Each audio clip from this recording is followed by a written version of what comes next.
What's up guys, Luke here from Luke's Points and Miles. Today we're going to do my second episode of 250K series. I want to do what I thought was a kind of a random redemption and maybe something you wouldn't normally think of with Capital One. Capital One has become super popular lately, and I think guys will probably like this 250K Capital One miles redemption. To quickly recap, this series is something I would do with 250,000 points or miles, and I'm going through each of the main issuers, and today obviously we're going to do Capital One, and these are the parameters. 250,000 Capital One miles. There will be taxes and fees that we will not be able to avoid. I really want to show that these awesome redemptions are generally not free. I'll walk you through the actual booking and exactly how I would do it. And at the end, if you care about value or cents per point, I'll show you that as well. It's a fun series, and the purpose is to sort of fill in the gap between videos that teach you how to learn. Well, this series is meant to teach some of you some examples of how to actually use the points. Before I get started, if you're new around here, I talk about credit cards, points, miles, cashback, and travel. If that's something you might be interested in, consider becoming a subscriber. I am on the march to 20,000 subs, and I'm super excited about that. If you get any value from this particular video, slap that like button for me. And with all that out of the way, let's get started. All right, guys, I'm going to just assume if you are watching this video, you have or you plan to earn Capital One miles. So if you had around 250,000 Capital One miles and you wanted an example of something really cool to do, then you're in luck. I'm going to give you a great example. Now, this series isn't like the best redemptions or even the most valuable or easiest. These are just examples for you to either use or to get inspiration from. But let's think, where is a place we could travel to that will give us great food, sunshine, and a serious historical perspective? Well, guys, how about Athens, Greece? Who didn't grow up thinking about what it would be like to live in ancient Greece? Well, we can't go back in time, but we can definitely spend some nights there with our Capital One miles, and we can do it in style. First things first, we need a flight, and it's kind of far, so we need to fly in style. And what's better than in style? Well, outdated style, of course. For this redemption, we are sitting in that wood panel monstrosity that is Emirates business class. We need comfort, we need great service, and we need good food. And we need a direct flight. So let's check out the deals on Emirates' own website. Emirates is a transfer partner with Capital One, of course. So here's the deal, and it's actually easier to book than almost any other redemption. We can actually just search for a round trip. And let me back up for just a second. Emirates is currently running 3 different Fifth Freedom flights. A Fifth Freedom flight is a flight that originates and lands in a country that is not the home country of the carrier. That doesn't make sense. Emirates is an Emirati carrier, Dubai in particular, but it flies 3 flights from and to countries that are not its own. They fly from JFK to Milan, and I think they just started Miami to Bogota. But this example is EWR Newark to Athens, Greece. Back to this booking.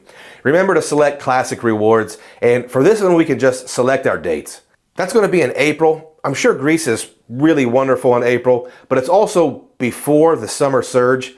We're going to get this first leg for 87,000 Emirates miles and 105 bucks. I like that it's relatively cheap as far as taxes and fees, but it is a little higher than we normally spend on the mile side.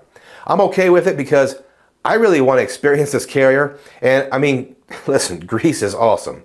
On the way back, we're returning to the same airport in Newark, and it's again going to be 87,000 miles, but this time they're going to get us for $146. If you watched our last video, this is substantially higher than the Air France redemption on the point side, but it's much lower on the taxes and fee side. One of the reasons why I picked this particular example.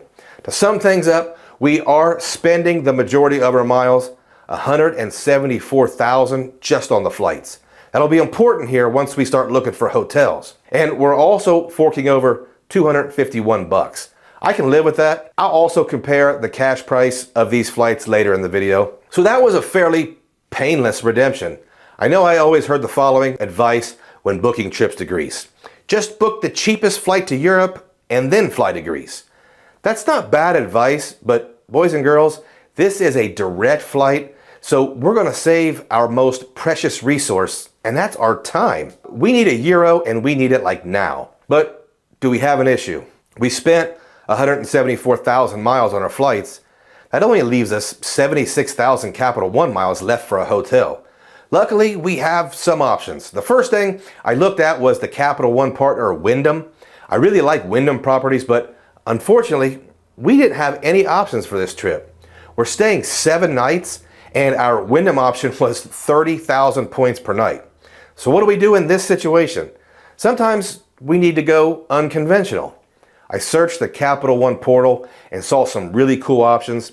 I settled on this name I can't pronounce, Euripides Hotel, maybe, I don't know, because it looked like a great option and a really nice neighborhood. We might even be able to get an upgrade to the Acropolis view. Pretty cool, right? Fingers crossed. But here are our options. We can use Capital One miles, and that's what this exercise is about, and that would cost us just over 74,000 miles for all 7 nights. Perfect, right? But what we would likely actually do is we're going to pay with cash with our Capital One Venture X, and when we do that, we're going to earn 10 times miles through that travel portal. Now, after we pay cash, we're going to use the purchase eraser option, and if we do that and we earn that 10 times points, we should have enough miles to get that upgrade to that really cool Acropolis view. Brilliant, right? I think the purchase eraser for travel purchases can be a tactical way to get massive value. Now, we're not going to win any awards for insane cents per point, but listen, we're in Greece eating olives, looking at some amazing relics of ancient Greece. I really want to do more of these cheaper boutique hotel stays in the future, especially for my solo travel. So let's review and math the math. The cash price for the round trip flights is going to be $4,787. Now, that's not something I would ever want to pay to fly, but we used 174,000 Capital One miles and 251 bucks. That's going to come out to a fairly modest 2.6 cents per point. This might not knock your Aunt Connie's socks off, but the ouzo you drank in Greece definitely will. The hotel is going to essentially be 1 cent per point with either option for booking, so the value of our entire $5,566 trip, or 251,907 miles, is going to come out to about 2.2 cents per point. Guys, I really wanted to include a redemption that seemed more believable and maybe conservative in value, and I think this one is actually really awesome. I also wanted to use some different partners and techniques just to make sure you guys are familiar with all your options. In the comments below, tell me how you would use 250,000 Capital One miles right now. Remember to like the video if you got any value from it. Another shameless plug, if you want more information about Capital One cards or really any other card, check out my super cool card link in the description below. Using my link does support my channel, and it allows me to bring you guys content like this. As always, guys, if you have stayed all the way to the end, I appreciate you, and I want to thank every single one of you.